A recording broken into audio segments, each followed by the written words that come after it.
आदिवासी महिला को निवस्त्र करके पूरे गांव में घुमाया गया। तो एनसीआरबी का डेटा उठाकर देखते हैं तो राजस्थान का रेप के मामले में सबसे ऊपर नंबर आता है। और सरकार के में बैठे हुए लोगों की सोच ऐसे अपराधियों के प्रति कैसी होती? अब सरकार आपकी है जी, आपने ऐसा क्या परिवर्तन ला दिया?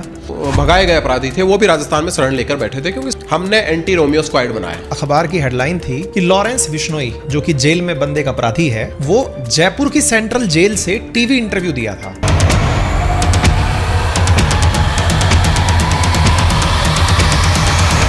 आपने अपोजिशन में रहते हुए सरकार से बहुत से सवाल किए, आज सवाल आपसे हैं। उस कन्हैयालाल केस के बाद में हाल ही में जब आपकी सरकार है, उसका एक आरोपी जमानत पर रिहा हो जाता है।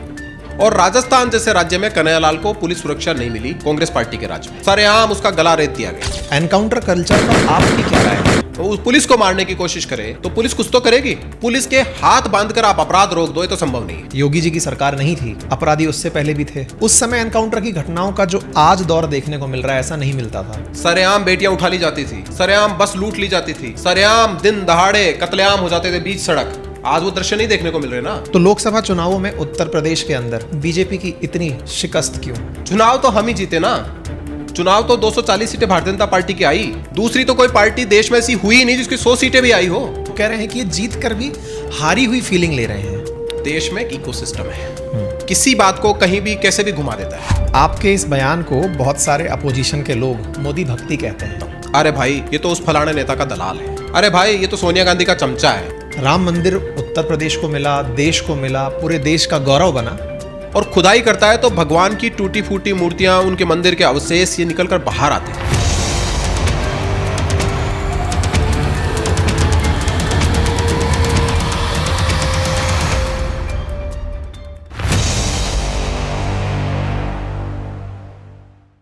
नमस्कार साथियों, स्वागत है आप सभी का अंकित इंस्पायर्स इंडिया पर।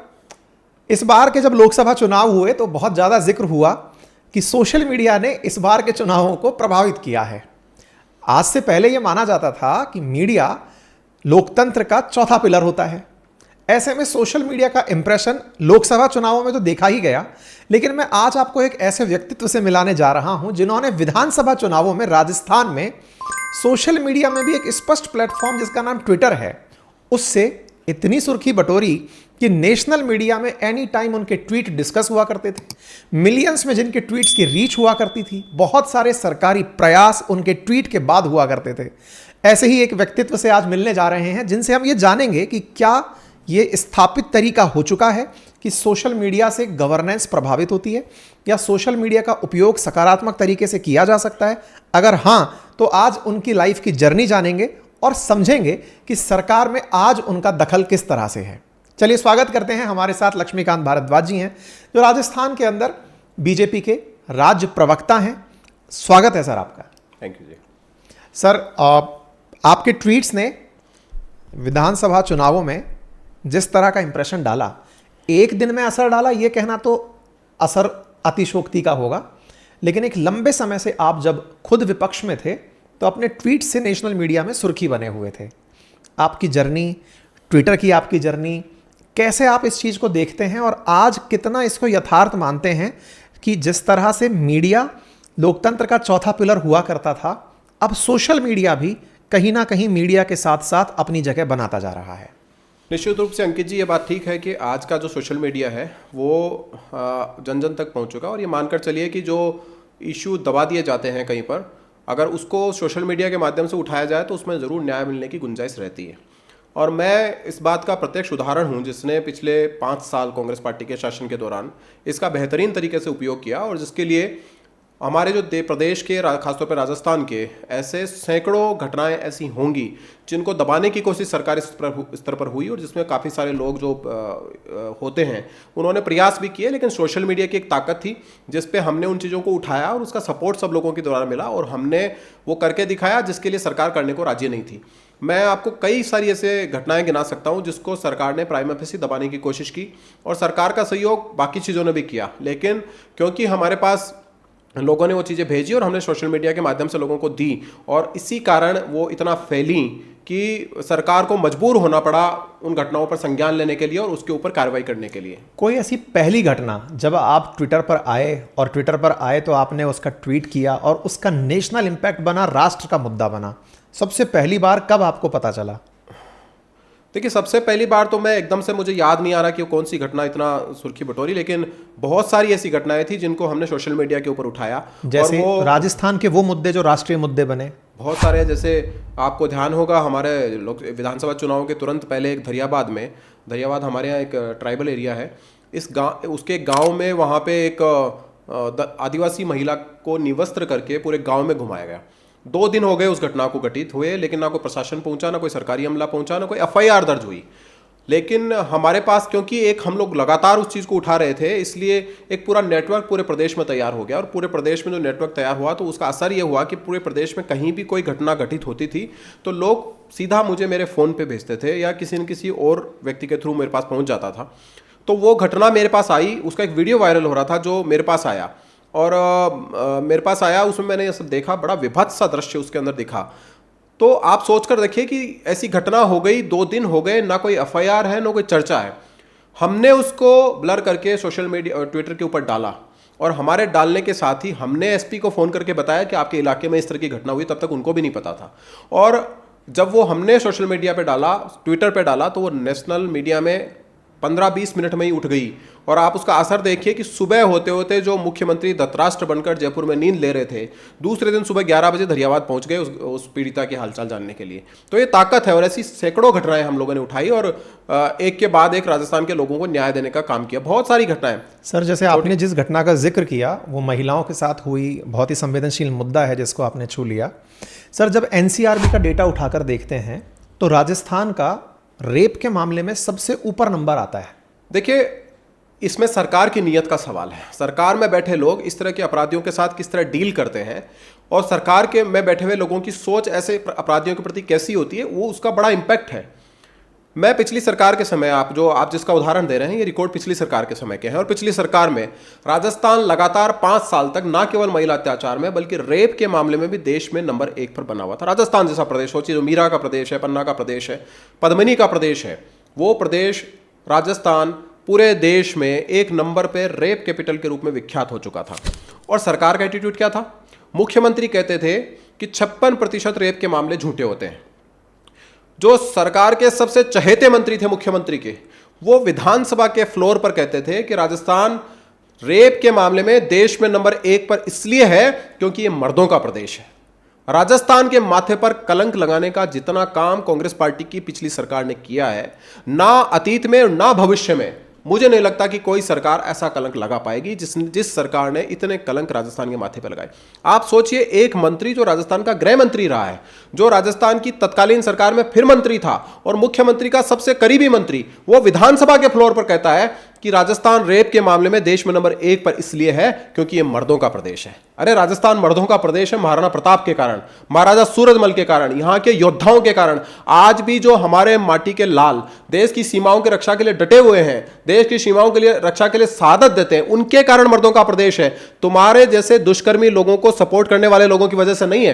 राजस्थान जिसने अपनी एक इमेज दुनिया के मानचित्र पर बनाकर रखी थी, उस इमेज को कलंकित करने का काम पिछली सरकार के मंत्रियों ने और पिछली सरकार की पूरी कार्यप्रणाली ने किया।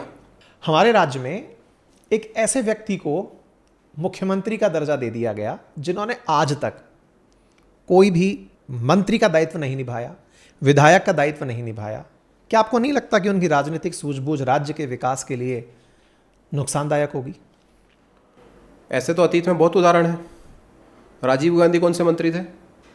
जब उनको प्रधानमंत्री बनाया गया तब वो तो प्रधानमंत्री बना दिए गए, उनको तो राजनीति का किसी तरह का अनुभव ही नहीं था।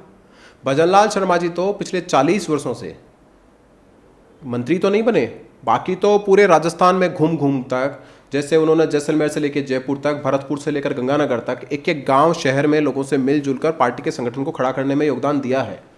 वो क्या कम बात है? पूरे राज्य को वो तब से जानते हैं जब वो बहुत छोटे रहे थे।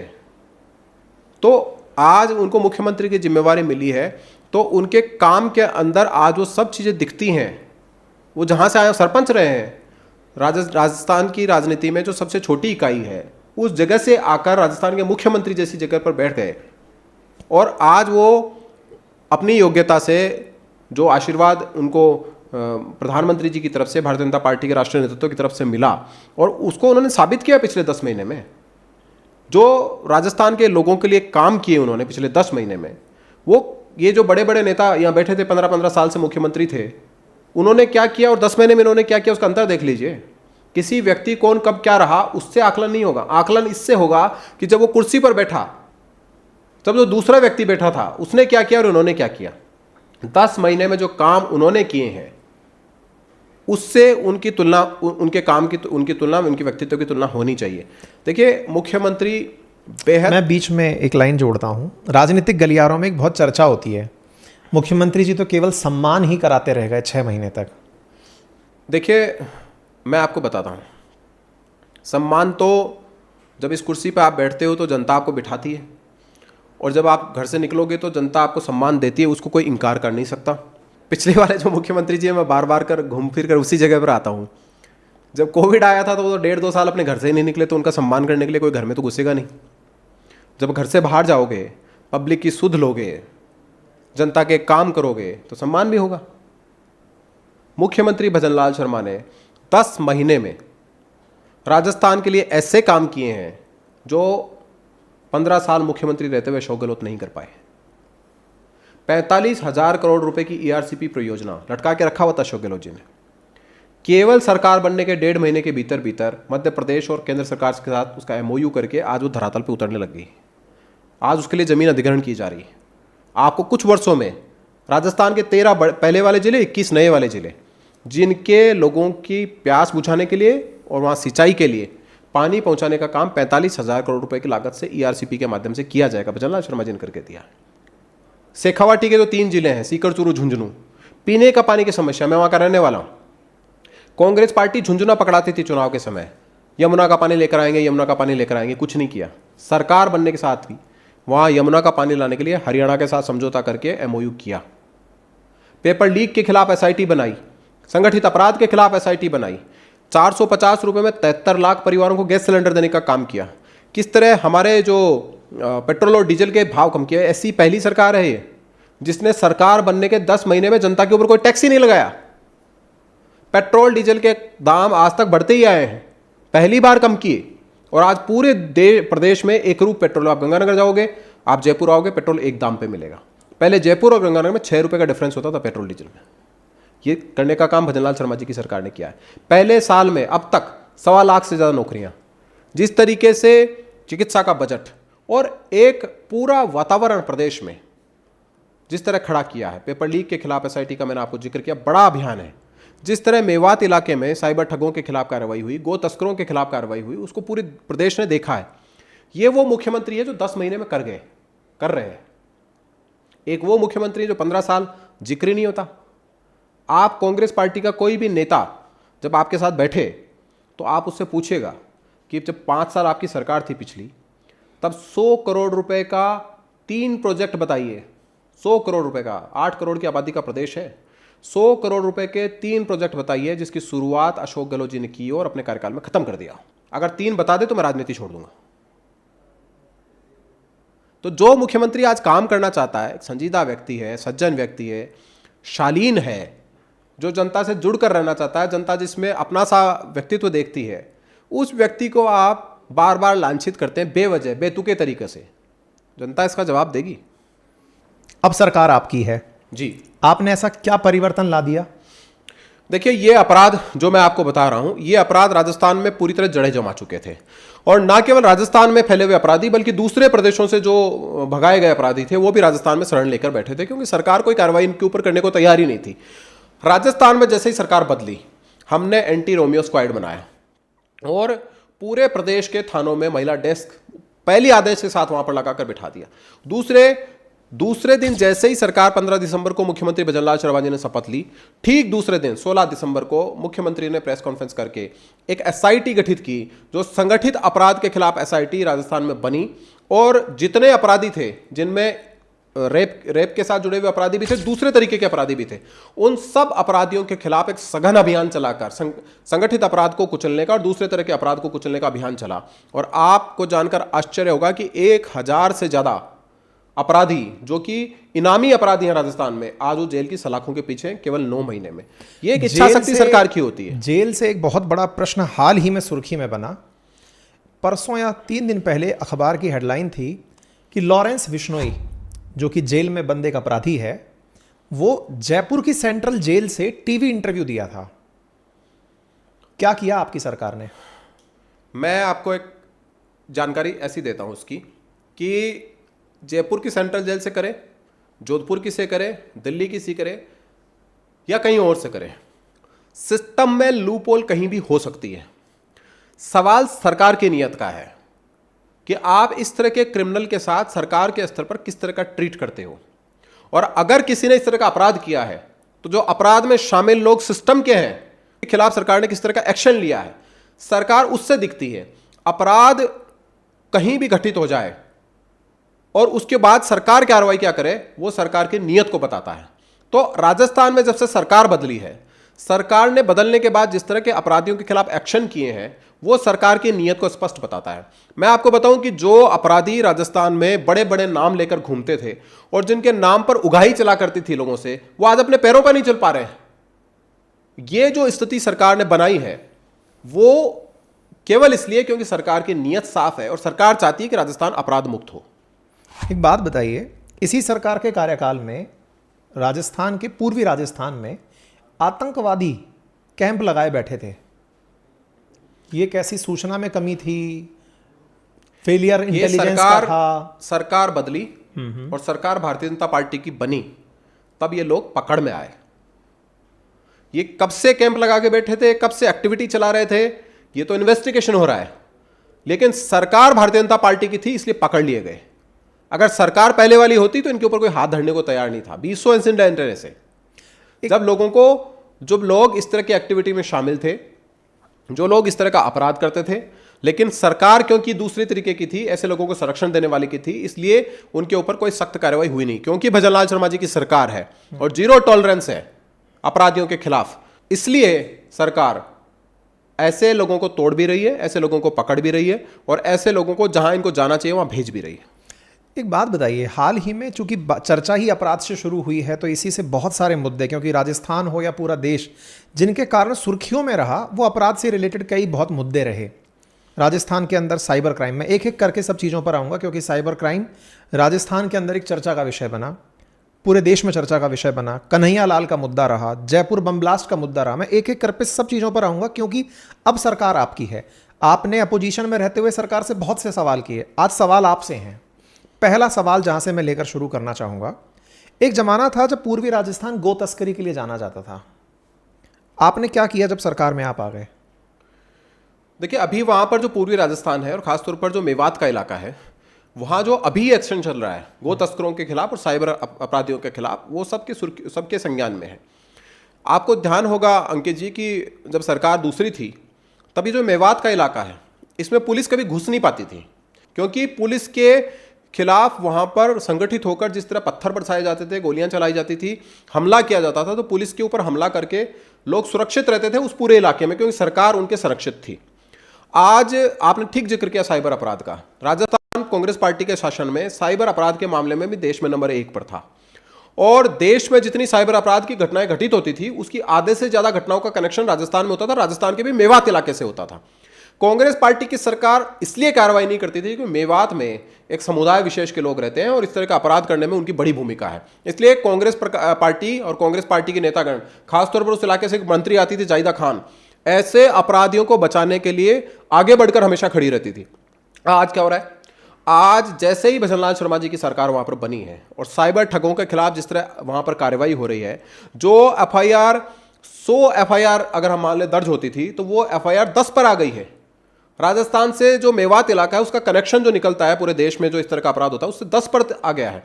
वो जो महल बनाकर घूम रहे थे साइबर ठगी के पैसे से, लोगों के कमाई के पैसे से, किसी ने अपनी बेटी की शादी के लिए पैसे जोड़ रखे, किसी ने पत्नी की बीमारी के लिए पैसे जोड़ रखे, कितने लोगों ने सुसाइड किया साइबर ठगी के चलते। उस अपराध का केंद्र था राजस्थान का मेवात, और कांग्रेस पार्टी की सरकार वहां केवल और केवल इसलिए कार्रवाई नहीं करती थी क्योंकि मेवात एक समुदाय विशेष का बहुल इलाका है। आज वहां पर कार्रवाई होना शुरू हुई और वो जो पैसे का महल इन्होंने खड़ा किया था वो बुलडोजर से ढहा दिया गया, और आज वहां पर पंचायतें हो रही हैं गांव में, संकल्प ले रहे लोग कि हम इस तरह का अपराध नहीं करेंगे और जो अपराध करेगा उसका संरक्षण हम नहीं देंगे। तो ये जो कार्रवाई वहां गौ तस्करों के खिलाफ भी हुई, वो कार्रवाई साइबर ठगों के खिलाफ भी हुई, और आज मेवात इलाके में इसकी जमकर चर्चा है, पूरे प्रदेश में जमकर चर्चा है। आप देखिए, आपने समुदाय विशेष का जिक्र किया।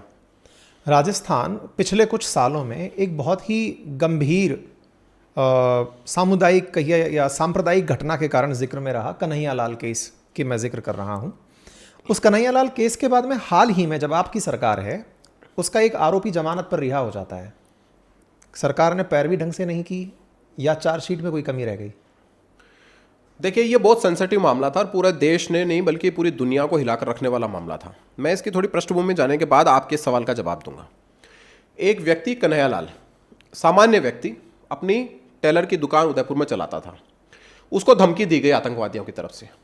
वो राजस्थान की तत्कालीन कांग्रेस पार्टी की सरकार की पुलिस के पास गया और कहा कि मेरी जान को खतरा है, मुझे सुरक्षा प्रदान की जाए। और राजस्थान जैसे राज्य में कन्हैयालाल को पुलिस सुरक्षा नहीं मिली, कांग्रेस पार्टी के राज्य में। 2 दिन के बाद सरेआम उसका गला रेत दिया गया, और जो अपराधी थे उन्होंने बाकायदा एक वीडियो बनाया जिसमें ना केवल उसकी घटना को स्वीकार किया बल्कि उसका जो गला काटते हुए का वीडियो भी उन्होंने बनाया। बाद में प्रधानमंत्री को मारने की धमकी दे रहे वही अपराधी एक वीडियो बनाकर, और आराम से भागकर निकल रहे। वो तो भला हो गांव वालों का कि भागते अपराधियों को पकड़कर पुलिस को सौंपा तब। और जब ये केस एनआईए के पास गया तो एनआईए ने बाकी के जितने लिंक इस अपराध के साथ जुड़े हुए थे, जो कन्हैयालाल की हत्या के साथ जुड़े हुए थे, उन सब लोगों को पकड़ पकड़ कर अंदर किया। अब उस जो पकड़े गए जो दर्जनों लोग हैं उसमें से किसी एक व्यक्ति की किसी भी व्यक्ति का कारण से उसकी जमानत हो गई हो तो उसके कई रास्ते खुले हैं, वो बरी नहीं हो गया है, उसकी जमानत हुई है, और उसके लिए भी ऊपर के कोर्ट खुले हैं। सारे वैकल्पिक उपाय और सारे कानूनी उपाय उसमें किए जाएंगे। किसी भी एक भी अपराधी को जो कन्हैयालाल जी का सर तन से जुदा करने के अभियान में शामिल था उसको नहीं बख्शा जाएगा। ये भारतीय जनता पार्टी की सरकार ने स्पष्ट रूप से बता दिया है। ऐसे अपराधी जो कि सरकार को चुनौती देते हैं, उनके लिए बीजेपी शासित एक और राज्य उत्तर प्रदेश, वहां पर एनकाउंटर कल्चर का सामना कर रहे हैं। एनकाउंटर कल्चर पर आपकी क्या राय है? देखिए, जो कोई भी व्यक्ति निर्दोष जनता के ऊपर अत्याचार करता है, जो कोई भी अपराधी हैबिचुअल क्रिमिनल है और वो उन लोगों को मारता है जिनका कोई दोष नहीं है, उन लोगों के ऊपर अत्याचार करता है, किसी बहन बेटी की आबरू के साथ खिलवाड़ करता है। अगर कोई आदमी पुलिस के ऊपर फायरिंग करे, पुलिस को मारने की कोशिश करे, तो पुलिस कुछ तो करेगी। पुलिस के हाथ बांधकर आप अपराध रोक दो, ये तो संभव नहीं है। आप पुलिस को अपराध के खिलाफ, अपराध पे अंकुश लगाने के लिए खुली छोड़ दोगे तभी पुलिस ठीक से काम कर पाएगी। कांग्रेस पार्टी की सरकारों में पुलिस के हाथ बांधे रखे जाते थे, आज हाथ खुले हैं। चाहे जैसे भी तरीका हो, आप अपराध को रोकिए, जनता को सुरक्षित माहौल पैदा देकर दीजिए, और उसके लिए अगर पुलिस के ऊपर गोली चलती है और पुलिस खाली हाथ बांध के खड़ी रहे, मुझे लगता है न्याय संगत पुलिस के लिए भी नहीं है, समाज के लिए भी नहीं। राजस्थान पुलिस का टैगलाइन है, अपराधियों में भय, आम जन में विश्वास। पुलिस का भय अपराधियों में हो, ये अच्छी बात है, लेकिन क्या आपको ये नहीं लगता कि इस तरह की घटनाओं से न्यायपालिका की भूमिका, जो कि लोकतंत्र के लिए अत्यंत महत्वपूर्ण है, ऐसी घटनाएं उसे गौण कर देती हैं? अंकित जी, मेरे ऊपर सामने से गोली आ रही है, तब मैं कल ये सोचूंगा कि मुझे किसी और जगह इसके लिए न्याय के लिए जाना पड़ेगा? तो क्या सबसे पहले मेरी जिम्मेदारी मेरी जान बचाना या मेरे किसी साथी की जान बचाना जो गोली का सामना कर रहा है किसी अपराधी के लिए। तो प्राइमा फेसी उस वक्त उस जगह पर क्या घट रहा है? कोई ऐसा पुलिस थोड़ी रास्ते चलते किसी को गोली मार देती होगी। पिछले आंकड़ों को उठाकर देखें तो जब योगी जी की सरकार नहीं थी, अपराधी उससे पहले भी थे। उस समय एनकाउंटर की घटनाओं का जो आज दौर देखने को मिल रहा है, ऐसा नहीं मिलता था। तो आज आपको वो माहौल भी देखने को मिल रहा है ना, जो उस वक्त देखने को नहीं मिलता था। सरेआम बेटियां उठा ली जाती थी, सरेआम बस लूट ली जाती थी, सरेआम दिन दहाड़े कत्लेआम हो जाते थे बीच सड़क। आज वो दृश्य नहीं देखने को मिल रहे ना। अपराधियों के खिलाफ आप उनकी भाषा में ठीक तरीके से ईमानदारी के साथ कार्रवाई करोगे तो अपराध खत्म होगा। हमारा काम है। जनता एडमायर करती है क्या इस चीज को? देखिए, जनता सरकार को चुनती है, और सरकार को इसलिए चुनती है कि एक सरकार ऐसी बने जो पब्लिक वेलफेयर स्टेट के रूप में उसके हर कल्याण का काम करे।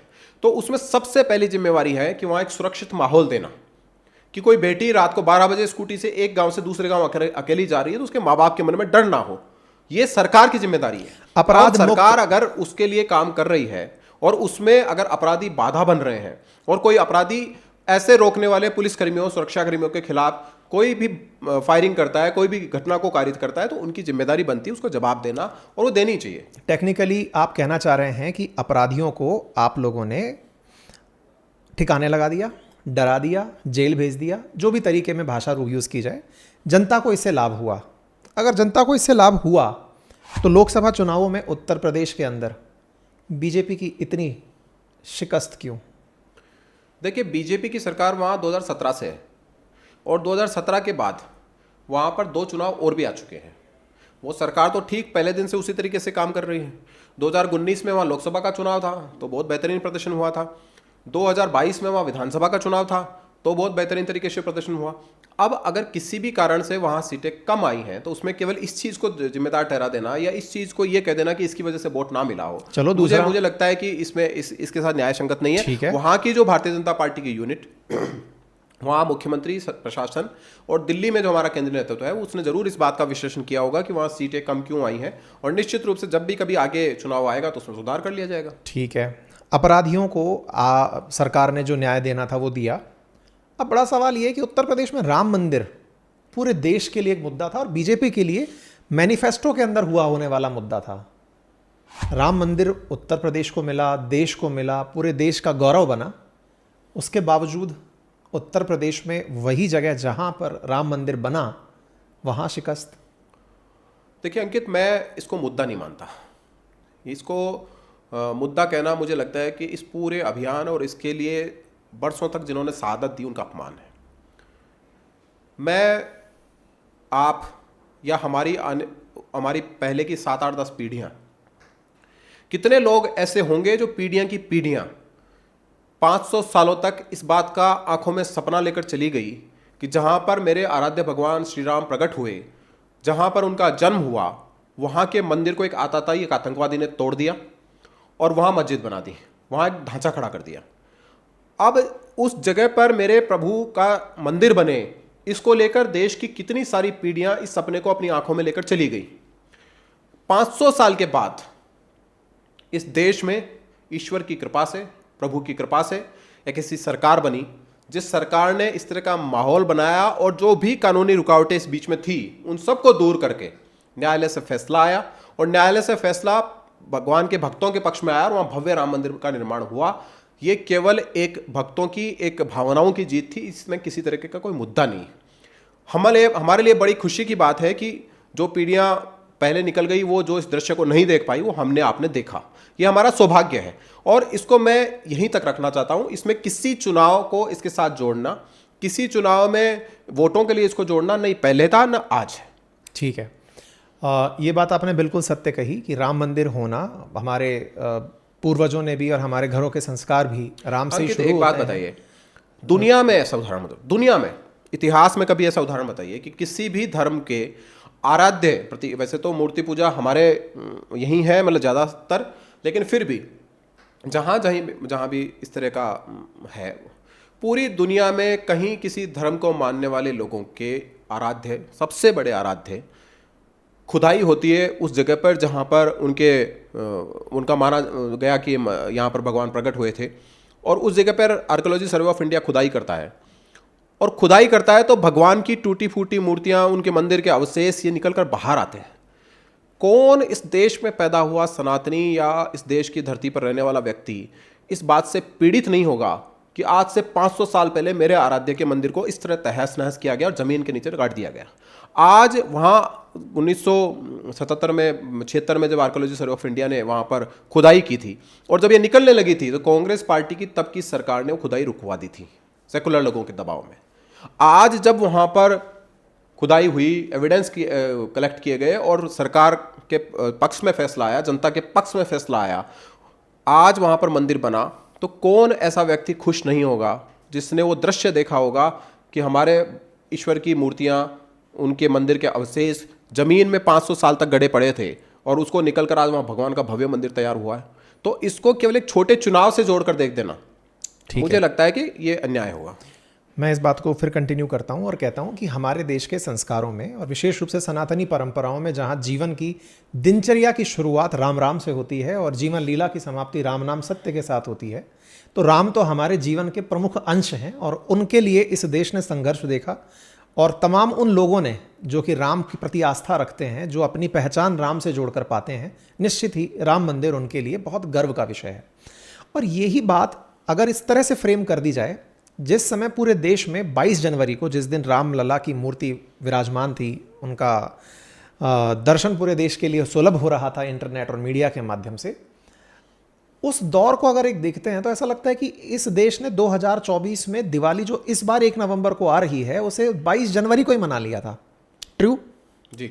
अगर मैं आपसे ये सवाल इसी में कंटिन्यूटी में पूछता हूं कि अगर इलेक्शन उसी समय हो गए होते या इलेक्शन कमीशन उस समय चुनावों की डेट डिक्लेयर कर दिया होता, तो चुनाव परिणाम कैसे होते? अब मैं इसको इस तरह से नहीं जोड़ रहा कि आप राम से हारे कि राम से जीते। चुनाव परिणाम पर आपका गैस वर्क एज ए कार्यकर्ता। देखिए, हम और आप जब धरती पे पैदा भी नहीं हुए होंगे और जब से सृष्टि बनी है तब से लोग सुबह पहले भय प्रकट कृपाला दीन दयाला कौशल्या हितकारी गाते हुए उठते हैं। 500 साल तक जिस जगह पे भगवान प्रकट हुए उसके केवल भजन गाए जा रहे थे, उस जगह के दर्शन हमारे नसीब में नहीं थे। अब वहाँ पर भगवान का भव्य मंदिर बन गया। 22 जनवरी को पूरी दुनिया ने देखा कि वहाँ पर भगवान के जो प्राण प्रतिष्ठा हुई और पूरी दुनिया ने उसको देखा। अब आप ये कह रहे हैं कि वहाँ पर अगर उसी वक्त चुनाव होते तो चुनाव का दृश्य क्या होता? मैं आपको पहली लाइन से कह रहा हूँ कि चुनाव से इसका कोई संबंध नहीं है, लेकिन फिर भी मैं आपको कह रहा हूँ कि चुनाव जनवरी में हुए या चुनाव मई में हुए, लेकिन चुनाव जीता कौन? चुनाव तो भारतीय जनता पार्टी जीती। चुनाव तो 240 सीटें भारतीय जनता पार्टी की आई। दूसरी तो कोई पार्टी देश में ऐसी हुई नहीं जिसकी 100 सीटें भी आई हो। चुनाव तो हम ही जीते ना। तो देश की जनता चुनाव जिताना चाहती थी, इसलिए तो चुनाव जिताया।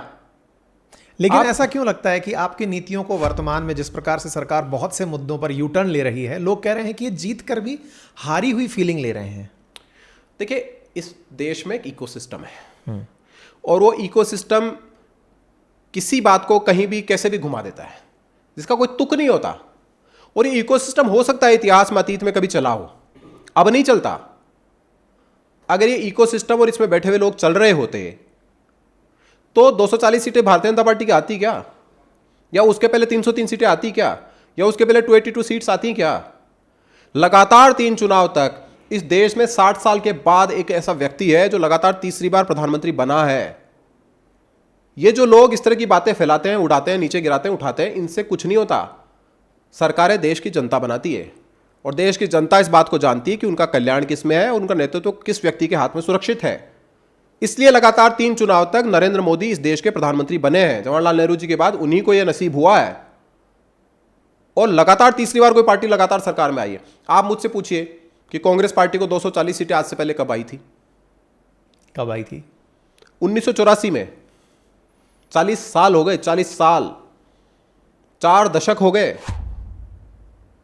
जो पार्टी 3 चुनाव मिला के 2014, 2019, 2024 3 चुनाव मिला के 200 सीटें नहीं ला पा रही है, वो ये कह रही कि इनकी 240 सीटें आगे इसलिए हार गए। ये जो एक माइंडसेट है ना साहब, ये इन लोगों को समझना चाहिए कि अब ये खत्म हो गया है। ये जब इस देश में लिटरेसी कम होती थी, लोग समझते कम थे, लोग ऐसे लोगों पर जल्दी विश्वास कर लिया था, तब चल लेते थे। आजकल हमारे जैसे गांव से आए हुए लोग भी जयपुर में रहते हैं, बड़े शहरों में रहते हैं, देखते भालते हैं, सब चीज़ों को समझते हैं और समझ जाते हैं कि ये वो लोग हैं जो हाथ की मेहंदी लगाते थे घरों के बाहर और कहते थे कि वोट कांग्रेस को देना, नहीं तो भूतनी आ जाएगी।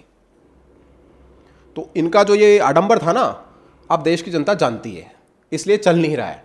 अच्छा, एक बात बताओ, राम से बात शुरू हुई, मोदी जी तक चली आई, बीजेपी 3 चुनाव तक मोदी जी के सहारे, मोदी जी की लीडरशिप में, मोदी जी के इमेज के साथ में चुनाव जीतती चली गई। मोदी जी के बाद कौन? देखिए, ये तो मेरे अधिकार क्षेत्र का या मेरे कैपेसिटी का सवाल नहीं है। गैस वर्क कि भाई, मैं इस पे गैस भी नहीं कर सकता क्योंकि भारतीय जनता पार्टी तो बहुत बड़ी पार्टी है। ठीक है। और उसमें दर्जनों नेता हैं। कौन उस वक्त भारतीय जनता पार्टी की पार्लियामेंट्री बोर्ड को या मान लो जो उस वक्त के चयन करने वाले लोग होंगे उनको समझ में आएगा, उसके लिए मैं उस काल्पनिक बात को नहीं कह सकता। लेकिन भारतीय जनता पार्टी ने, जैसे एक परिवार होता है और परिवार में एक बड़ा व्यक्ति होता है जो बहुत बड़ा होता है, जो सबके ऊपर आशीर्वाद बनाकर चलता है, परिवार को फलाता फुलाता है, इससे नरेंद्र मोदी जी है। और उनके नीचे, उनकी छत्र छाया में ऐसे दर्जनों लोग हैं जो इस देश को नेतृत्व देने में सक्षम है, और उनको सक्षम बनाया है भारतीय जनता पार्टी के नेतृत्व ने, खुद मोदी जी ने अपने परिवार में से लोग निकाले हैं जो जमीन से निकल कर आए और आज वो अलग अलग प्रदेशों में मुख्यमंत्री बने हैं, केंद्र में मंत्री बने हैं, पार्टी के बड़े बड़े जगह पर बैठे हैं और पूरे देश में आज सक्षम नेतृत्व प्रदान कर रहे हैं। आपके इस बयान को बहुत सारे अपोजिशन के लोग मोदी भक्ति कहते हैं। देखिए अंकित, मेरे पास 100 कारण हैं जिन कारणों की वजह से मैं मोदी जी को वोट दे सकता हूं, लेकिन एक कारण की वजह से मैं पक्का दे सकता हूं। जब हम छोटे थे तब राजनीतिक कार्यकर्ताओं के बारे में क्या शब्द बोले जाते थे? अरे भाई ये तो उस फलाने नेता का दलाल है, अरे भाई ये तो सोनिया गांधी का चमचा है। आज ये मोदी जी की वजह से संभव हो पा रहा है कि भक्त जैसे पवित्र शब्द को राजनीति में लोग कार्यकर्ताओं के लिए या समर्थकों के लिए उपयोग करते हैं। मैं 100 कारण जो मोदी जी को वोट देने के हैं उनके अलावा एक महत्वपूर्ण कारण से मोदी जी को वोट देना चाहता हूं कि उन्होंने राजनीतिक कार्यकर्ताओं का सम्मान बढ़ाया है। उनके विरोधी भी, उनके पीछे जो काम करने वाले लोग हैं उनको भक्त कहकर संबोधित करते हैं। उनको जैसे लोग करते थे दलाल और चापलूस, चमचे, उस तरह के शब्दों को उपयोग नहीं करते। भक्त जनरली भक्ति से जुड़ा है और भक्ति राजनीति के लिए उपयोग में होने वाला शब्द नहीं है। भक्ति देवताओं से जुड़ा हुआ शब्द है, भगवान से जुड़ा हुआ शब्द है। तो क्या मोदी जी भगवान है? देखिए, जब इस देश में कोई बच्चा बहुत नटखट होता है तो उसकी माता उसको कहती कन्हैया। हाँ, जब इस देश में कोई बहुत ताकतवर व्यक्ति होता है तो उसको लोग हनुमान कहते हैं। तो प्रेरणा कहां से लेते हैं? प्रेरणा तो हमारे पूज्य प्रतीकों से ही लेंगे ना। हमारे इतिहास में हमारे पास हमारे पूज्य प्रतीक इतने सारे हैं, इतने बड़े हैं और वो इतने ज़्यादा लोगों को प्रभावित करने वाले हैं कि प्रेरणा तो लोग उन्हीं से लेंगे। अच्छे चीज़ के लिए अगर कोई किसी अच्छे व्यक्ति के लिए किसी को भक्त कहता है तो मुझे तो इसमें कोई आपत्ति नहीं। तो फिर आप मोदी जी को भगवान मान के खुश हैं? देखिए, मैंने नहीं कहा है, लेकिन मैंने आपको ये कहा है कि जो भी व्यक्ति इस देश में कुछ भी अच्छा करता है उसकी तुलना हमारे पूज्य प्रतीकों से होती है। अब इसमें कोई व्यक्ति उनको किसी भी दर्जे के रूप में रखता है तो उसकी अपनी भावना है। मैं उनको ये मानता हूं कि वो इस देश के कल्याण के लिए उनका जन्म हुआ है, इस देश को विकास की प्रगति के पथ पर ले जाने के लिए उनका जन्म हुआ है, इस देश में जितनी भारी समस्याएं पिछले 100 सालों से पनपी हुई थी उन सबको खत्म करने के लिए उनका जन्म हुआ है। और निश्चित रूप से मैं ये कह सकता हूं कि इतिहास में जितने भी नेता यहां पर हुए हैं उन सबसे अलग, सबसे सक्षम और सबसे दमदार नेता के रूप में नरेंद्र मोदी जी की छवि है। चलो, एक लाइटर नोट पे क्वेश्चन है, अगर यही सब है तो क्या कभी नोटों पे मोदी जी की फोटो आएगी क्या? हाँ, देखिए, ये तो न तो मोदी जी करते, उन्होंने कभी, आप देखिए इस देश में ऐसे भी लोग हुए हैं जिन्होंने अपने ही कार्यकाल में अपने आप को भारत रत्न दे दिया। ऐसा तो मोदी जी ने भी नरेंद्र मोदी स्टेडियम दे दिया। उन्होंने नहीं बनाया है, वो स्टेडियम गुजरात क्रिकेट एसोसिएशन ने बनाया है। उद्घाटन कर और उसके अध्यक्ष रहे हैं नरेंद्र मोदी गुजरात क्रिकेट एसोसिएशन के। ऐसे नहीं है, लेकिन इस देश में प्रधानमंत्री रहते हुए यहाँ लोग हुए हैं जिन्होंने खुद को ही भारत रत्न दे दिया। नरेंद्र मोदी जी 11 वर्षों से यहाँ प्रधानमंत्री हैं, इतनी सारी योजनाएं चलाई नहीं, बल्कि कई सारे ऐसे प्रोजेक्ट, जो बड़े बड़े ऐसे प्रोजेक्ट जिनको आने वाले 100 सालों तक जिनका जिक्र होगा, वो प्रोजेक्ट भी कोई मोदी जी के नाम पर नहीं है, वो उन्होंने जनता के हित के लिए जनता को समर्पित करके रखे हुए। तो जो व्यक्ति इतना निर्मोही है खुद को लेके, वो अगर ये कभी की सोचे, मुझे नहीं लगता। अच्छा, एक सवाल है, आपने योजनाओं की बात की, योजनाओं के अंदर दीनदयाल उपाध्याय जी के नाम पर योजनाएं हैं, श्यामा प्रसाद मुखर्जी के नाम पर योजनाएं हैं, वीर सावरकर जी को भी भाजपा बहुत मानती है, आरएसएस बहुत मानती है, और इस मुद्दे को लेकर राष्ट्र की राजनीति में, और विशेष रूप से अब जबकि महाराष्ट्र के इलेक्शन आने वाले हैं, ये मुद्दा फिर से गरमाने वाला है। और विशेष रूप से राहुल गांधी जी के उन बयानों में जब वो ये कहते हैं कि सावरकर साहब जब अंडमान की सेल्यूलर जेल में बंद थे तो रिहाई के लिए अंग्रेजों के सामने गिड़गिड़ाए थे। सावरकर के जो पैर का नाखून होता है ना, उसके बराबर देशभक्त नहीं है राहुल गांधी, उनके बराबर। 1910 में अंग्रेजों के खिलाफ लड़ते हुए वीर सावरकर को जब पहली बार आजीवन कारावास की सजा हुई थी ना, तब कांग्रेस पार्टी का अध्यक्ष कौन था पता आपको? William Wedderburn. तो अंग्रेजों की दलाली कौन करता था बताने की जरूरत है क्या? जो व्यक्ति देश के लिए लड़ता हुआ, भारत माता के लिए लड़ता हुआ, जिसको एक जन्म में 2 बार आजीवन कारावास की सजा हुई, जो अंडमान निकोबार, अच्छा मुझे बताइए, एक सामान्य व्यक्ति भी इस बात को समझेगा कि जिस वक्त के शासक जो होते हैं उनको जिस व्यक्ति से सबसे ज्यादा खतरा हो उसको सबसे ज्यादा सुरक्षित जेल में भेजते हैं कि नहीं भेजते? तो वीर सावरकर को कहां भेजा अंग्रेजों ने? Cellular jail. Cellular jail. वो काला कहां पानी। पर है? अंडमान निकोबार। अंडमान निकोबार वो जगह है जहां पर सैकड़ों किलोमीटर दूर तक समुद्र है, पानी ही पानी है, जहां कोई व्यक्ति जा नहीं सकता। वीर सावरकर को 1910 में आजीवन कारावास की सजा सुनाते हुए सेल्यूलर जेल पे अंग्रेजों ने भेजा। एक 10 बाई 10 के कमरे में एक व्यक्ति 10 साल तक उस जेल में बंद रहा, जिसका खुद का सगा भाई उसी जेल में था और 10 साल तक मिल नहीं पाया।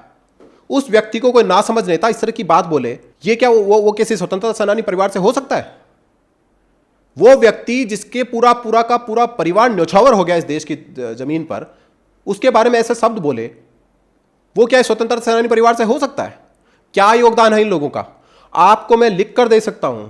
ये कितनी बातें कहीं पर बोलते होंगे, किसी एक कांग्रेसी नेता का नाम बताइए लाला लाजपत राय को छोड़कर, जिन्होंने इस देश की माटी के लिए शहादत दी आजादी के आंदोलन में। एक कितने लोगों को बाकायदा ट्रायल चलाकर अंग्रेजों ने सैकड़ों लोगों को फांसी पर चढ़ाया? कितने लोगों को अंग्रेजों ने निहत्थे गोली मारकर मार दिया? एक भी कांग्रेसी था क्या? केवल और केवल राज बनाने के लिए, सरकार बनाने के लिए, इतिहास में जिन्होंने इस देश के लिए शहादत दी, इतिहास में जिन लोगों ने अपने आप को नौछावर कर दिया, उन पूज्य प्रतीकों का इस तरह अपमान करना, और वो अपने आप को नेता कहते हैं। मुझे तो शर्म आती है ऐसे नेताओं पर। आपने जो भी एक लाइन बोली ना नाखून वाली, इसी से एक बहुत अच्छा बयान निकल कर आता है। आपने अभी कहा कि ये इतने नाखून के बराबर नहीं हैं। बीजेपी के बारे में राहुल गांधी जी कहते हैं कि इनका स्वतंत्रता संग्राम में नाखून के बराबर भी योगदान नहीं है बीजेपी वालों का। देखिए अंकित जी, स्वतंत्रता की लड़ाई इस देश में लाखों लोगों ने लड़ी, हर गांव में लड़ी, हर शहर में लड़ी, किसी ने किसी स्तर पर लड़ी, किसी ने किसी स्तर पर लड़ी। हमारे पूर्वजों भी उसमें हो सकते हैं, आपके पूर्वज भी इसमें हो सकते हैं, कोई और लोग होंगे जिनके पूर्वज भी इसमें हो सकते हैं। कुछ फ्रेम में आ गए, कुछ फ्रेम में नहीं आए। केवल 4 लोग कांग्रेस पार्टी के मिलकर इन्होंने देश आजाद कराया क्या? देश आजाद कराने के लिए तो पूरे देश जब सड़कों पर आ गया, जिन्होंने गांधी जी के पीछे अगर हजारों लोग चलते थे तो उन हजारों लोगों का नाम है आपके पास? वो लाखों लोग जो कहीं ना कहीं निकल कर आते थे उनका नाम है? कितने लोग ऐसे होंगे जिन्होंने निहत्थे गोली मार दी अंग्रेजों ने? तो तुम्हारे बपोती है कि तुमने देश को आजाद कराया। तुम वो हो जिन्होंने देश को आजाद कराया, उनकी शहादत के ऊपर तुमने अपनी राजनीति की फसल बोई, और जब देश आजाद हो गया तो तुम केवल उसको अपने शासन चलाने के लिए, अपनी सरकार बनाने के लिए, अपना राज करने के लिए इस्तेमाल करते रहे। जिन लोगों ने वास्तव में देश को आजादी दिलाई, उनका तो नाम भी लेना तुम लोगों ने दुबर कर दिया आजादी का आंदोलन। वीर सावरकर जैसा योद्धा, जिसने एक जीवन में 2 बार आजीवन कारावास, किसको मिली है संसार में? कोई दूसरा व्यक्ति नहीं है। उनको ऐसे अपमानित करते हो? जो कोई भी व्यक्ति तुम्हारे पूर्वजों के खिलाफ राजनीति में खड़ा हो सकता था, उन सबको अपमानित करने का काम करते हो। देश की आजादी में इस देश में रहने वाले लाखों लोगों का योगदान है, जो कहीं सड़क पर लड़े, कहीं गांव में लड़े, किसी अंग्रेज के खिलाफ कहीं पर लड़े, किसी अंग्रेज वस्तु का बहिष्कार किया, अपने अपने तरीके से 50 तरीके से लोगों ने लड़ाइयां लड़ी। तुम्हारी अकेले की जागीर थोड़ी है। कोई भी ऐसा नेता क्यों नहीं है? मतलब ये बड़ा प्रश्न है। माना कि जो पीछे खड़े रहे उनको नाम नहीं मिला, लेकिन कोई भी ऐसा नेता जो कि आजादी के आंदोलन में था और उसने बीजेपी को लीड किया हो। देखिए, बीजेपी तो उस दौरान बनी नहीं थी, ठीक है। राष्ट्रीय स्वयंसेवक संघ के जो संस्थापक थे पूज्य डॉक्टर हेडगेवार जी, वो खुद कांग्रेस में थे, वो खुद आजादी के आंदोलन में जेल गए हैं। ये जो लोग हैं जिनको केवल और केवल असली स्वतंत्रता सेनानियों का अपमान करना है, अपनी राजनीति चलानी है, वो इस तरह की बकवास करते हैं। ये क्या सवाल हुआ? जब भारतीय जनता पार्टी उस वक्त थी ही नहीं, तो जो आज भारतीय जनता पार्टी में लोग हैं, आज जनसंघ में लोग थे, उनके पूर्वज लड़ रहे थे ना। उस वक्त तो कांग्रेस एक आंदोलन था, कांग्रेस की पार्टी थोड़ी थी। उस आंदोलन के पीछे लोग लड़ रहे थे। अब उसमें तुमने जो 10 आगे चल रहे थे उनको मान लिया कि ये नेता हैं, बाकी जो लोग लाखों लोग पीछे चल रहे थे, उनमें कौन किसके परिवार से था, लड़ रहा था, बेचारा डंडे खा रहा था, उसके बारे में आपका कोई वही नहीं। आप कह रहे हो कि कोई शामिल ही नहीं था। ये कैसा सवाल हुआ? जो व्यक्ति उस वक्त था ही नहीं और जो उनके पूर्वज थे वो किसी न किसी तरीके से किसी न किसी आजादी के आंदोलन के तरीके के साथ मिलकर लड़ रहे थे, तो उनको भुला दोगे आप? तो एक बात बताओ, अभी मैं कह दूं कि महाराणा प्रताप जब युद्ध लड़ रहे थे अकबर के खिलाफ, तो राहुल गांधी का कौन सा पूर्वज लड़ रहा था उसके उनके साथ महाराणा प्रताप की सेना में? जब शिवाजी लड़ रहे थे मुगलों के खिलाफ, तो राहुल गांधी का कौन सा पूर्वज लड़ रहा था? जो कांग्रेस पार्टी उस वक्त आज़ादी के आंदोलन का नेतृत्व कर रही थी, वो कांग्रेस पार्टी उस वक्त एक आंदोलन था और उस आंदोलन में देश का प्रत्येक व्यक्ति शामिल था। उसमें केवल राजनीतिक दल जो आज कांग्रेस पार्टी, उसी के लोग शामिल नहीं थे। तो फिर नाथूराम गॉडसे को लेकर के कांग्रेस इतनी हमलावर बीजेपी पर क्यों होती है? मैंने आपको कहा कि बेतुकी बातें करते हैं। इनको ये लगता है कि ये जो बातें करते करते करते करते देश में 30, 40, 50 साल तक ये शासन करते आए, उन्हीं बातों का आज देश मान लेगा। देश आज इनसे सवाल नहीं करेगा कि अगर किसी ने इस देश के इतने बड़े नेता की, जो कि उस वक्त के सबसे बड़े नेता की हत्या कर दी और वो किसी से संबंधित थे, तो वो एग्जिस्ट कैसे कर गए? आपने उनको सजा क्यों नहीं दी? क्या आज भारतीय जनता पार्टी के विचार को मानने वाले लोग जो उस वक्त किसी और राजनीतिक दल के रूप में वहां पर थे, उनके किसी भी व्यक्ति के रूप के ऊपर आपने आरोप साबित किया? सरकार तो आपकी थी ना, तो ढोंग क्यों करते हो? जब आप उस वक्त कुछ नहीं कर पाए, जब आपके पास एविडेंस थे, जब आपके पास सबूत थे, आपने जिंदा आदमी को पकड़ा, पूछताछ की होगी ना, सब कुछ किया होगा, सारी ट्रायल चली होगी। किस जनसंख्या आदमी को सजा दी आपने? क्या बेतुकी की बातें आज ये निकाल के करते हैं क्योंकि इनके पास करने को कुछ है नहीं। इनको लगा कि जिस तरीके से ये चलते आए और सत्ता लेते आए, आज क्योंकि ये अभी तक भी उसी झुरमुट में फंसे हुए हैं, इसीलिए तो जिनके पिताजी के राज का सूरज कभी डूबता नहीं था, वो राज लाने के लिए सड़क सड़क भटक रहे ना, इसीलिए तो भटक रहे हैं। ठीक है, तो आपने अपने तरीके से इन पॉइंट्स के ऊपर जो जवाब दिए वो निश्चित ही आपका पक्ष बहुत मजबूती से रखते हैं। इसी क्रम में कुछ और बातें जुड़ती हैं और वो बातें आज के राज्य की राजनीति से हैं। आज हमारे राजस्थान में, जो कि आप राजस्थान राज्य के अंदर प्रवक्ता हैं, सरकार आपकी है, इस सरकार को लेकर कहा जाता है कि पर्ची सरकार है। देखिए, कौन लोग करते हैं ये बातें? ये वो लोग बात करते हैं जिनके भी जुम्मा 8-10 महीने पहले राजस्थान में सरकार हुआ करती थी। और वो सरकार क्या थी जिसके बारे में देश में चर्चा होती थी कि ट्रांसपेरेंसी इंटरनेशनल की रिपोर्ट कहती थी कि भ्रष्टाचार के मामले में राजस्थान देश में नंबर 1 पर है। एनसीआरबी का डाटा कहता था कि बेरोजगारी के कारण जो युवा आत्महत्या करते हैं उसके मामले में राजस्थान देश में नंबर 1 पर है। महिलाओं से दुष्कर्म के मामले में राजस्थान देश में नंबर 1 पर है। महिलाओं पर अत्याचार के मामले में राजस्थान देश में नंबर 1 पर है। बच्चों की तस्करी के मामले में राजस्थान देश में नंबर 1 पर है। साइबर अपराध के मामले में राजस्थान देश में नंबर 1 पर है। पेट्रोल डीजल की कीमतों के मामले में राजस्थान देश में नंबर 1 पर था। बिजली की कीमतों के मामले में राजस्थान देश में नंबर 1 पर। मंडी टैक्स के मामले में राजस्थान देश में नंबर 1 पर। यह उनकी सरकार का दृश्य बता रहा हूं मैं आपको। वो लोग, वो निकम्मे लोग जिन्होंने राजस्थान को इस तरह के हालात में पहुंचा दिया, गर्विले राजस्थान को, रंगीले राजस्थान को, वो इस तरह की बातें करते हैं। देखिए क्या हुआ था, 2018 में कांग्रेस पार्टी चुनाव लड़ने गई थी सचिन पायलट के नेतृत्व में। सरकार बन गई तो पर्ची का तो पता नहीं, खर्ची दे के कोई और मुख्यमंत्री बन गया। तो वो जो इनके पे और खे का अंतर जो है ना, वो उसको समझ में नहीं आ रहा है। पर्ची कहां चली? 25 सितंबर 2022 को मल्लिकार्जुन खड़गे राहुल गांधी की एक पर्ची लेके आए थे कि सचिन पायलट को मुख्यमंत्री बनाना है, अशोक गहलोत को दिल्ली राष्ट्रीय अध्यक्ष बनाना है। 92 एमएलए, 92 एमएलए वो जो पर्ची लेकर आए थे दिल्ली में, उनके खिलाफ दूसरी जगह पर बैठकर मीटिंग कर रहे थे और विधानसभा के अध्यक्ष को इस्तीफा देकर आ गए थे। उस पर्ची को यूं फाड़ा और यूं भेज दिया वापस।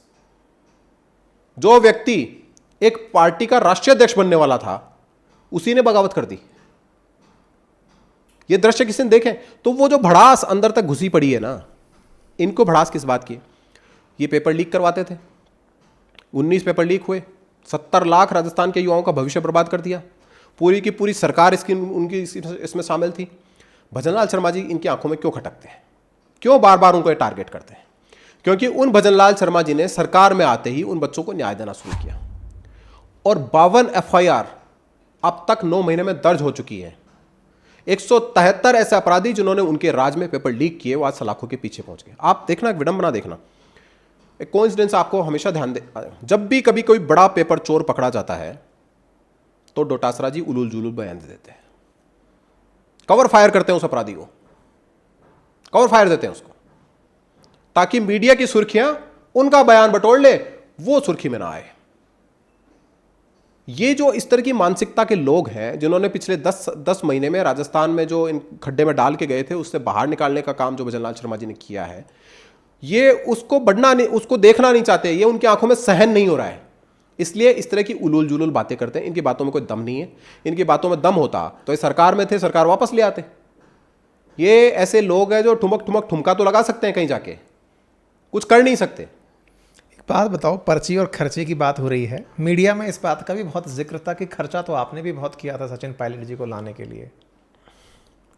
सचिन पायलट जी तो तब भी कांग्रेस पार्टी में थे, सचिन पायलट जी आज भी कांग्रेस पार्टी में है। अगर सचिन पायलट जी ने कभी किसी पब्लिक मंच पे, किसी पर्सनल मंच पे कभी कुछ कहा हो, मुझे तो याद नहीं आता है सर।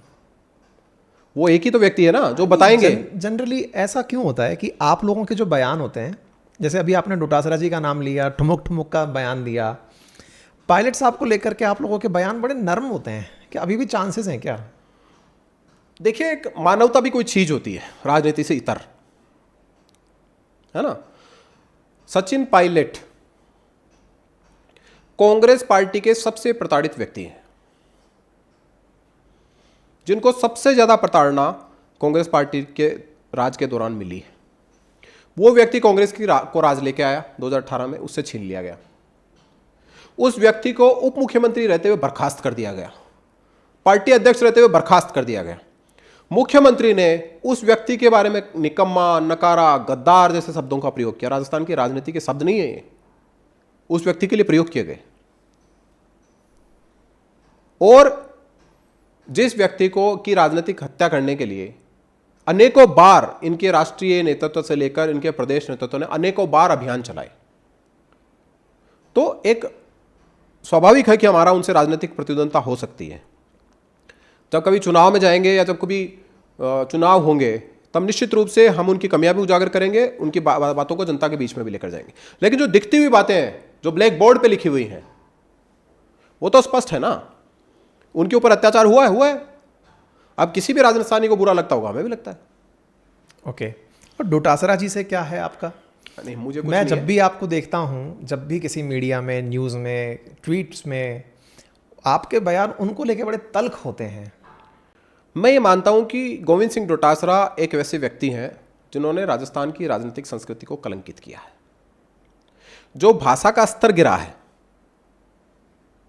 किसी भी व्यक्ति के प्रति, चाहे वो मुख्यमंत्री की कुर्सी के ऊपर बैठे हुए व्यक्ति के लिए बोले गए शब्द हों या किसी और व्यक्ति के लिए बोले गए शब्द, केवल सुर्खियां बटोरने के लिए राजस्थान की राजनीतिक संस्कृति को ताक ताक पे रख रहे हो, उलूल जुलूल बातें करते हो, बिना सर पैर की बातें करते हो, बिना आधार की बातें करते हो, तो जवाब तो मिलेगा।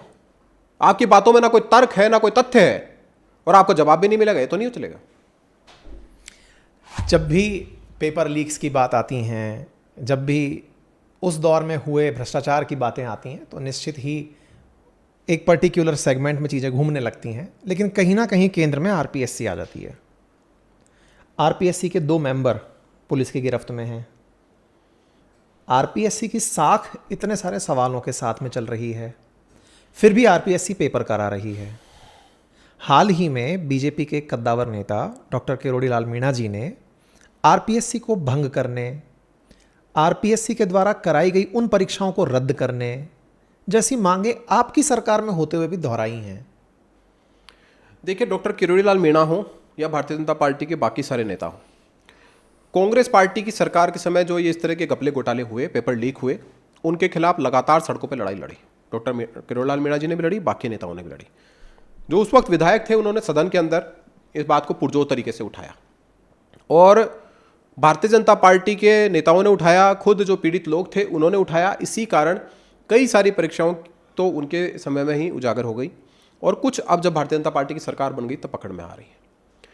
सबसे पहले जरूरत है उन लोगों को पकड़ने की जिन लोगों ने इन संस्थाओं को डैमेज किया, जिन्होंने लाखों परिवारों को बर्बाद किया, लाखों परिवारों के सपने कुचले, और सरकार के साथ मिलकर जिस तरीके का अत्याचार राजस्थान के युवाओं पर किया, उन लोगों को पकड़ने की जरूरत है। और उस काम के लिए प्रभावी तरीके से काम करना भजन लाल शर्मा जी की सरकार ने किया। 173, मैंने आपको बताया पहले भी, 173 कोई छोटा आंकड़ा नहीं होता, और ये कोई आज के अपराधी नहीं है। ये आज से 10 महीने पहले सरकार में बैठे हुए लोगों के साथ मिलकर ये सब कृत्य कर रहे थे। 173 लोगों को पकड़ा, 52 एफआईआर दर्ज हुई।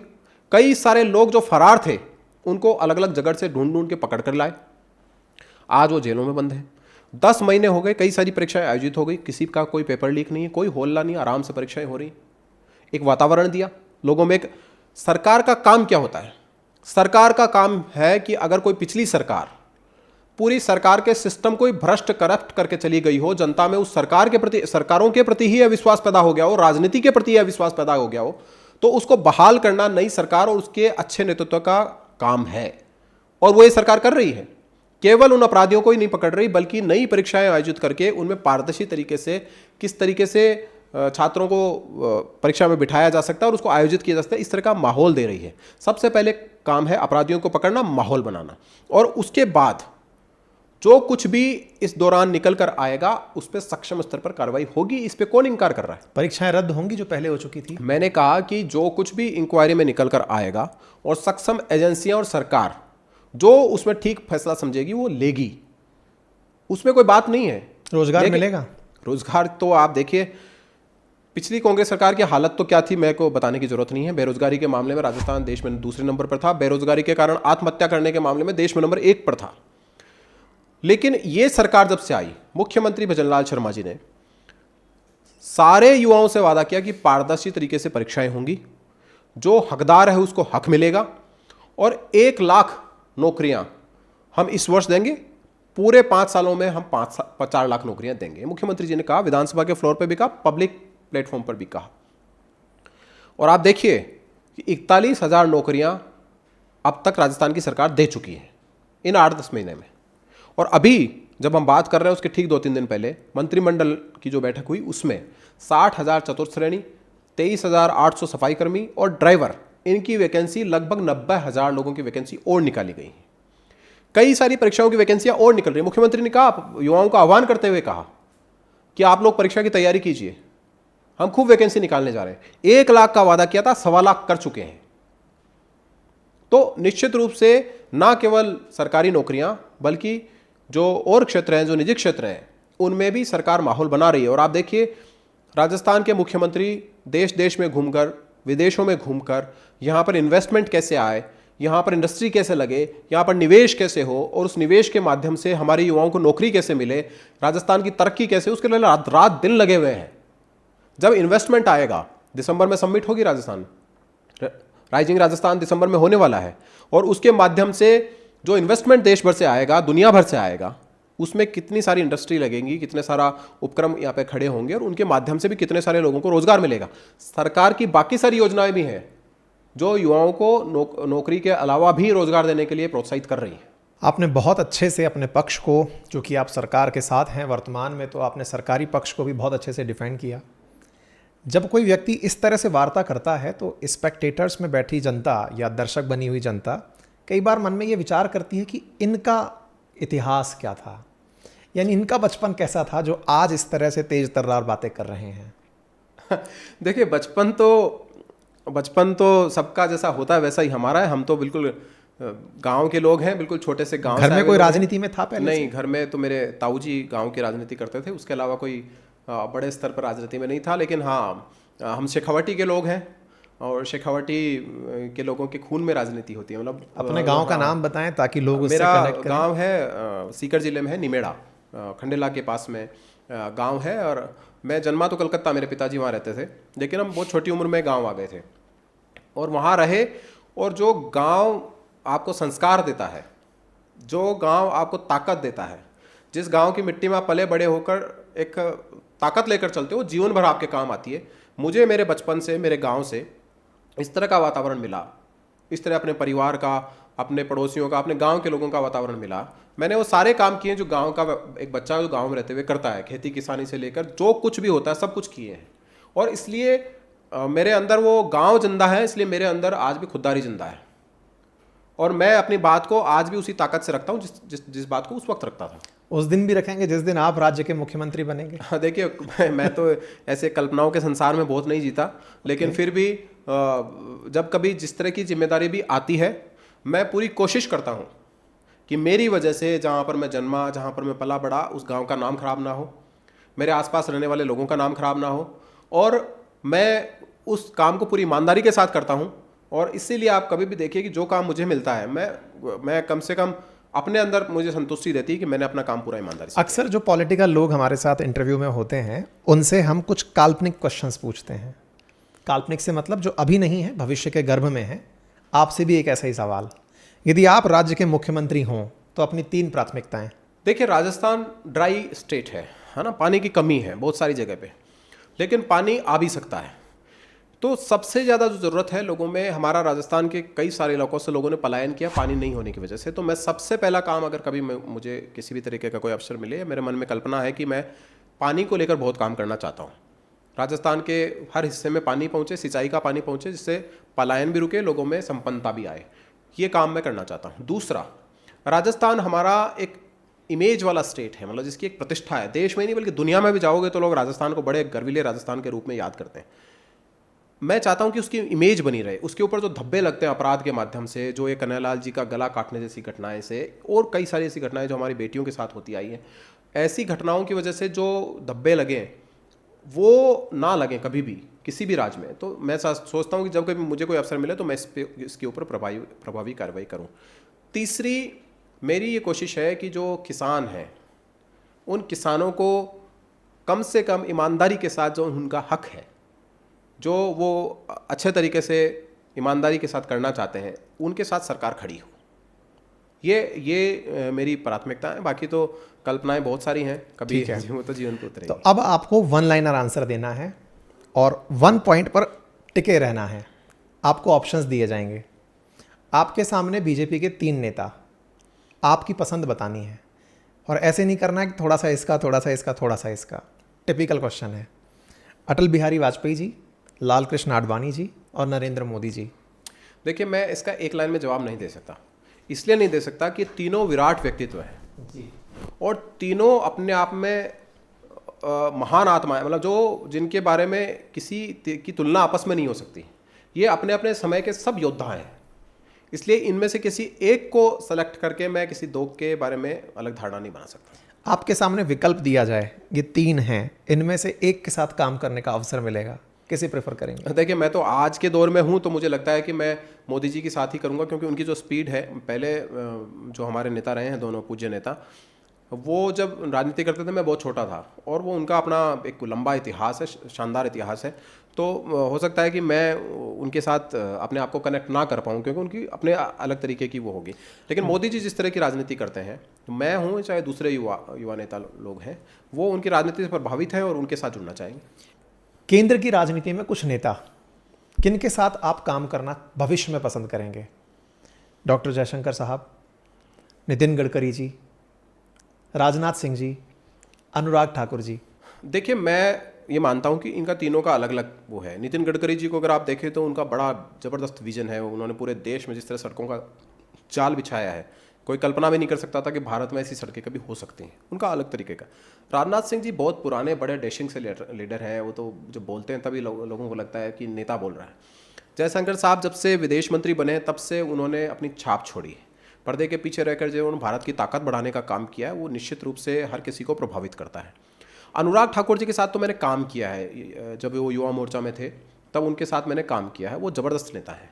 वो नेता बनाते हैं, अपने नीचे लोगों को नेता बनाते हैं, और उनके बनाए हुए कई सारे नेता कई सारे राज्यों में आज बहुत अच्छी जगह पर बैठे हैं। तो अलग अलग नेताओं का अलग अलग काम करने का तरीका है। एक नेता से दूसरे नेता को कंपेयर नहीं किया जा सकता। चलिए, आपने बहुत ही अच्छे से अपने पक्ष को रखा है, और निश्चित ही आपकी भविष्य की शुभकामनाओं के साथ आज के सेशन को यहीं विराम देते हैं। बहुत शानदार वार्ता रही। भविष्य में किसी राज्य की राजनीति या केंद्रीय राजनीति पर जब भी हमें राय की आवश्यकता होगी, हम आपको पुनः आमंत्रित करेंगे। कृपया पधारें। बहुत बहुत धन्यवाद।